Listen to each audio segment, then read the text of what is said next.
Good morning. मैं Manisha Meena, assistant professor mathematics, government college Toda rising.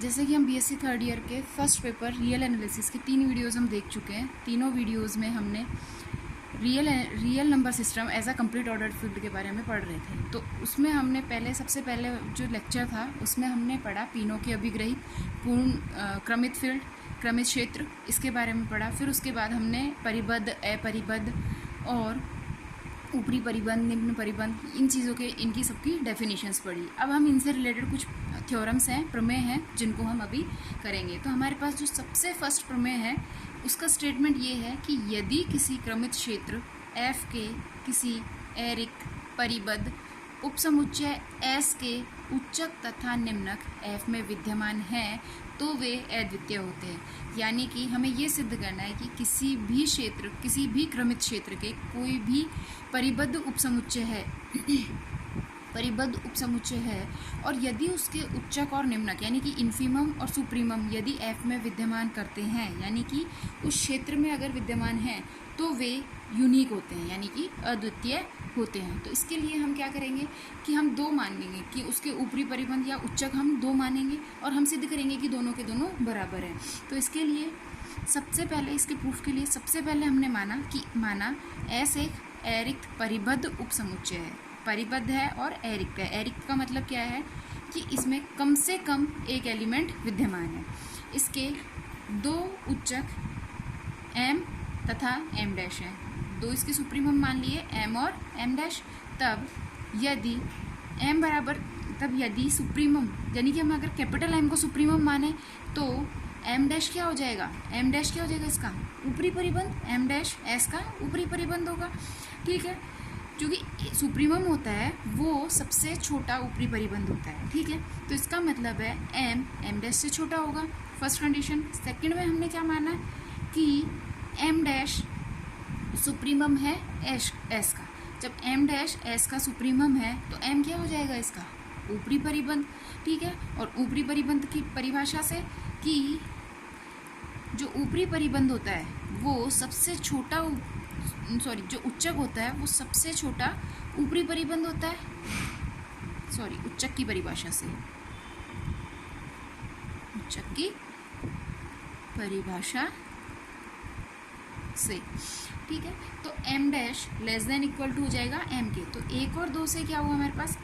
ये छोटा भी है और बराबर भी है, बड़ा भी है और बराबर भी है। तो इसका मतलब M और M डैश क्या है? आपके बराबर हैं, अर्थात दोनों ही उच्चक हमारे पास क्या है? समान है, यानी कि इक्वल है। फलतः उच्चक अद्वितीय है। इसी प्रकार यह भी सिद्ध किया जा सकता है कि S का निम्नक F में विद्यमान है तो वह भी अद्वितीय। कैसे करोगे? 2 निम्नक लेंगे हम। यहाँ पे हमने ले लिया स्मॉल m डैश। पहले एक को आप क्या लोगे? निम्नक लोगे, इन्फीमम लोगे। तो स्मॉल m को जब आप इन्फीमम लोगे तो m dash, small m dash क्या हो जाएगा? उसका निम्न परिबंध हो गया। तो निम्न परिबंधों में से सबसे बड़ा निम्न परिबंधों में से सबसे बड़ा क्या होगा आपके पास? निम्नक, ठीक है। इसी तरह से तो उस केस में M डैश क्या हो जाएगा आपके पास? निम्न परिबंधों में से सबसे बड़ा। तो M क्या हो जाएगा? M डैश से बड़ा हो जाएगा। इसी तरह से हम नीचे भी अब M डैश को क्या मानेंगे? इन्फीमम मानेंगे और M को इसका क्या हो जाएगा? स्मॉल m क्या हो जाएगा? इसका निम्न परिबंध। जब ये निम्न परिबंध हो गया तो फिर वही कि small m dash greater than equal to M। तो बाई इक्वेशन 1 और 2 वही small m is equal to M dash. तो इस तरह से हम उच्चक और निम्नक दोनों को ये सिद्ध कर सकते हैं कि अगर किसी भी क्रमित क्षेत्र F के अरिक्त परिबद्ध उपसमुच्चय S के उच्चक तथा निम्नक F में विद्यमान हैं तो वे अद्वितीय होते हैं, यानी कि यूनिक होते हैं। अब हमारे पास जो सेकंड थ्योरम है उसका स्टेटमेंट क्या है कि R के एक अवयव अल्फा के अरिक्त तथा ऊपरी परिबद्ध उपसमुच्चय E किसका उपसमुच्चय है? R का, के उच्चक होने की आवश्यक तथा पर्याप्त शर्त यह है कि अल्फा निम्न शर्तों को संतुष्ट करे। यानी कि R का कोई अवयव है अल्फा, ठीक है, और E R का सबसेट है। तो अल्फा आर का उच्चक कब होगा, इसके लिए आपके पास नेसेसरी एंड सफिशिएंट कंडीशन क्या है कि अगर अल्फा निम्न इन दो शर्तों को सेटिस्फाई करे तो अल्फा क्या होगा, इसका उच्चक हो जाएगा। ठीक है, तो इसके लिए फर्स्ट कंडीशन क्या है कि जो for every X belongs to E, यानी कि ई का प्रत्येक अवयव अल्फा से छोटा होगा। ठीक है, फिर इसके बाद सेकंड कंडीशन क्या है, for every epsilon greater than zero, यानी कि एप्सिलॉन ग्रेटर देन ज़ीरो यानी कि एक छोटी संख्या एप्सिलॉन जो कि पॉजिटिव छोटी धनात्मक संख्या एप्सिलॉन, इसके लिए there exist some X belongs to E, एक एक्स ई में ऐसा होगा कि X greater than alpha minus epsilon, यानी कि हमारे पास जो उच्चक है उसमें से एक छोटा नंबर घटाएं तो एक्स जो है वो क्या होगा, अल्फा माइनस एप्सिलॉन से बड़ा हो जाएगा। ठीक है, अब इसको प्रूफ करने के लिए, अब चूँकि ये क्या कंडीशन है आपके पास, आवश्यक एवं पर्याप्त प्रतिबंध है। ठीक है, तो इफ़ एंड ओनली इफ़ की कंडीशन है, इसका मतलब हमें एक चीज़ लेके चलनी है। पहले हम क्या लेके चलेंगे कि अल्फा इसका उच्चक है, और हम सिद्ध क्या करेंगे कि ये इन दो कंडीशंस को सेटिस्फाई करता है। सेकंड कंडीशन में हम क्या लेके चलेंगे कि ये दो कंडीशंस अल्फा जो है वो इन दो कंडीशंस को सेटिस्फाई करता है, और हम सिद्ध क्या करेंगे कि अल्फा इस ई का उच्चक है। ठीक है, तो हमने माना आवश्यक प्रतिबंध में माना अल्फा बराबर सुप्रीमम ऑफ ई का उच्चक है। जब अल्फा ई का उच्चक है तो वो उसका ऊपरी परिबंध भी होगा। ऊपरी परिबंध है तो ई का प्रत्येक अवयव अल्फा से छोटा होगा। ऊपरी परिबंध की परिभाषा यही है कि किसी भी उपसमुच्चय का एक अवयव ऊपरी परिबंध कहलाता है यदि उस उपसमुच्चय के सभी अवयव उस अवयव से छोटे हों या बराबर हों। ठीक है, तो x less than equal to alpha for every x belongs to E, तो फर्स्ट कंडीशन हमारे पास सेटिस्फाई हो गई। अब सेकंड कंडीशन के लिए हमने क्या माना कि एक एप्सिलॉन ग्रेटर देन ज़ीरो के लिए अल्फा माइनस एप्सिलॉन जो है वो अल्फा से छोटा होगा। ठीक है, क्योंकि अल्फा में से एप्सिलॉन घटाओगे, एक नंबर घटाओगे तो अल्फा क्या हो जाएगा, आपके पास बड़ा हो जाएगा, और अल्फा माइनस एप्सिलॉन छोटा हो जाएगा। इसलिए अल्फा माइनस एप्सिलॉन ई का ऊपरी परिबंध नहीं हो सकता।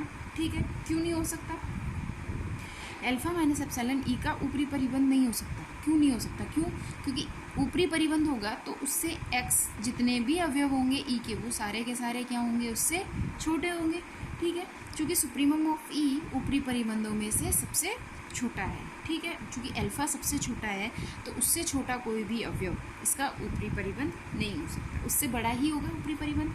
तो इसका मतलब है अतः कम से कम एक x बिलोंग्स टू s, एक अवयव s में ऐसा बिलोंग करेगा जिसके लिए x greater than alpha minus epsilon होगा।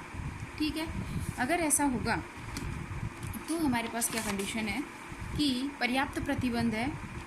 यही हमें सिद्ध करना था सेकंड कंडीशन में, तो कि for every epsilon greater than zero there exist some x belongs to E such that x greater than alpha minus epsilon. अब चूँकि ये देखो यहाँ हमने देखा कि एप्सिलॉन एक पॉजिटिव नंबर लिया, अल्फा क्या अल्फा में से एप्सिलॉन घटाया, तो जब अल्फा में से एप्सिलॉन घटाओगे तो ये संख्या अल्फा से छोटी होगी। ठीक है, जब ये संख्या अल्फा से छोटी होगी तो अल्फा माइनस एप्सिलॉन क्या होगा, ई का ऊपरी परिबंध नहीं हो सकता, क्योंकि ऊपरी परिबंधों में से जो सबसे छोटा है वो क्या है, हमारे पास अल्फा है। ठीक है, जब अल्फा सबसे छोटा ऊपरी परिबंध है तो अल्फा माइनस एप्सिलॉन इसका ऊपरी परिबंध नहीं हो सकता। अतः कम से कम एक x बिलोंग्स टू s, यानी कि s में एक अवयव और e, कम से कम एक x बिलोंग्स टू e यानी कि e में एक अवयव ऐसा होगा जिसके लिए x greater than alpha minus epsilon होगा, यानी कि कम से कम एक अवयव ऐसा होगा जो अल्फा माइनस एप्सिलॉन से बड़ा होगा। ठीक है, तो यही हमें सिद्ध करना था कि कम से कम there exist some x belongs to E such that x greater than alpha minus epsilon. अब इसकी जो सेकंड कंडीशन है उसके लिए हम पर्याप्त प्रतिबंध है, उसके लिए हम क्या मानेंगे कि x जो है अल्फा जो है वो इन दो प्रतिबंधों को संतुष्ट करता है, और हमें सिद्ध क्या करना है कि अल्फा इसका क्या है, उच्चक है, यानी कि सुप्रीमम है। तो इसके लिए माना दिए गए प्रतिबंध सत्य हैं, अर्थात पहली कंडीशन है x less than equal to alpha for every x belongs to E, यानी कि प्रत्येक x बिलोंग्स टू ई के लिए x less than equal to alpha है, फर्स्ट कंडीशन है। तो इससे क्या हुआ कि जब ई का प्रत्येक अवयव अल्फा से छोटा है तो इसका मतलब अल्फा क्या हो गया, इसका ऊपरी परिबंध। ऊपरी परिबंध की परिभाषा यही है कि किसी भी उपसमुच्चय का कोई भी अवयव एक ऐसा अवयव किसी भी उपसमुच्चय में एक अवयव हमें एक ऐसा मिल जाए जिससे उस समुच्चय के सारे अवयव छोटे हों, तो वो उसका क्या होता है, ऊपरी परिबंध। तो इस तरह से अल्फा एस का क्या हो जाएगा, ऊपरी परिबंध। अब हमने माना कि कोई संख्या अल्फा डैश इस तरह से है जो कि अल्फा से छोटी है, तो अल्फा माइनस अल्फा डैश क्या हो जाएगा आपके पास, पॉजिटिव नंबर, और हमने उसको किसके बराबर मान लिया, एप्सिलॉन के बराबर। तो सेकंड प्रतिबंध से एस के किसी अवयव एक्स के लिए एक्स ग्रेटर देन किससे होगा, अल्फा माइनस एप्सिलॉन से। अब एक्स ग्रेटर देन अल्फा और एप्सिलॉन की वैल्यू हमारे पास क्या है, अल्फा माइनस अल्फा, तो एक्स ग्रेटर देन किससे हो गया, अल्फा डैश से। इसका मतलब एस के किसी अवयव एक्स के लिए, एस ने ई के किसी अवयव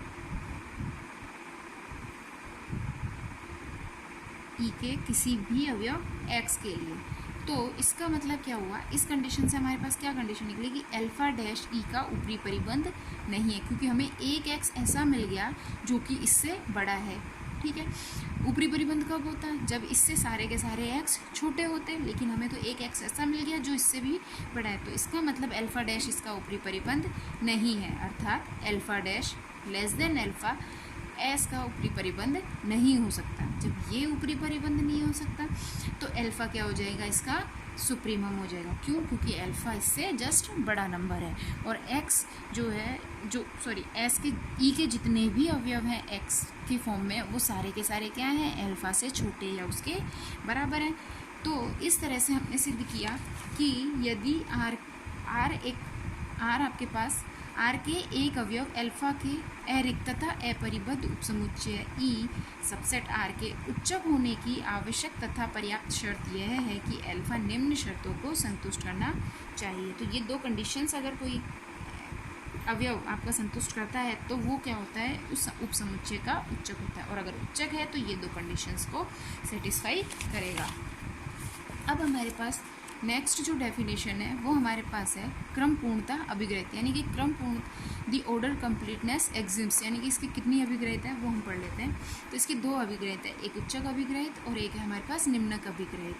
उच्चक अभिग्रहित यानी कि लीस्ट अपर बाउंड एग्जिम, तो इसमें क्या है कि क्रमित क्षेत्र एफ के प्रत्येक ऊपर की ओर से परिबद्ध अरिक्त उपसमुच्चय एस का उच्चक एफ में विद्यमान होता है, यानी कि एफ एक क्रमित क्षेत्र है तो उसके प्रत्येक ऊपर से कोई भी उपसमुच्चय है जो ऊपर से परिबद्ध है, ठीक है, ऊपर से परिबद्ध है तो ऐसे समुच्चय में उच्चक अवश्य ही विद्यमान होगा।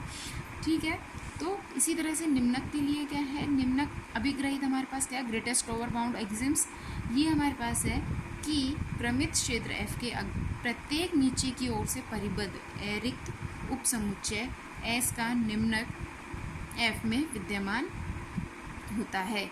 इसका मतलब अगर एफ एक क्रमित क्षेत्र है तो और ई एस उसका कोई उपसमुच्चय है जो कि ऊपर से परिबद्ध है, ऊपर से परिबद्ध है तो इसमें ये चीज़ कंफर्म है कि उसमें एस का उच्चक भी विद्यमान होगा। और अगर एक उपसमुच्चय ऐसा मिल जाए जिसका जो कि अरिक्त है और नीचे से परिबद्ध है तो उसमें उसका निम्नक अवश्य विद्यमान करेगा। और उच्चक अभिग्रहित इम्प्लाइज दैट अगर निम्नक अभिग्रहित सत्य है तो उच्चक अभिग्रहित सत्य है, उच्चक अभिग्रहित सत्य है तो निम्नक अभिग्रहित सत्य है। अब हमारे पास नेक्स्ट जो हमारे पास डेफिनेशन है वो है पूर्ण क्रमित क्षेत्र की, यानी कि कोई भी क्षेत्र वो आपके पास कंप्लीट ऑर्डर्ड फील्ड यानी कि पूर्ण क्रमित क्षेत्र कब कहलाएगा, तो वो हम देख लेते हैं। ये है कि जो क्रमित क्षेत्र क्रम पूर्णता अभिग्रहित को संतुष्ट करता है वह पूर्ण क्रमित क्षेत्र कहलाता है। पूर्णता अभिग्रहित क्या है आपके पास, क्रम पूर्णता अभिग्रहित जो हमने अभी पढ़ी, उच्चक अभिग्रहित और निम्नक अभिग्रहित। अगर उसमें कोई भी समुच्चय है, एफ कोई क्षेत्र है जिसके कोई भी एक उपसमुच्चय है जो ऊपर से परिबद्ध है तो उच्चक विद्यमान होगा, नीचे से परिबद्ध है तो निम्नक विद्यमान होगा। तो अगर इन दोनों कंडीशंस को सेटिस्फाई करता है तो वह क्षेत्र आपके पास क्या हो जाएगा, एक पूर्ण क्रमित क्षेत्र। पूर्ण क्रमित क्षेत्र को ही वास्तविक संख्याओं का क्षेत्र कहते हैं तथा इसे आर से व्यक्त करते हैं और यह एक अद्वितीय होता है। पूर्ण क्रमित क्षेत्र जो होता है वही आपके पास वास्तविक संख्याओं का क्षेत्र है और इसे आर से व्यक्त करते हैं तथा यह अद्वितीय होता है। Thank you.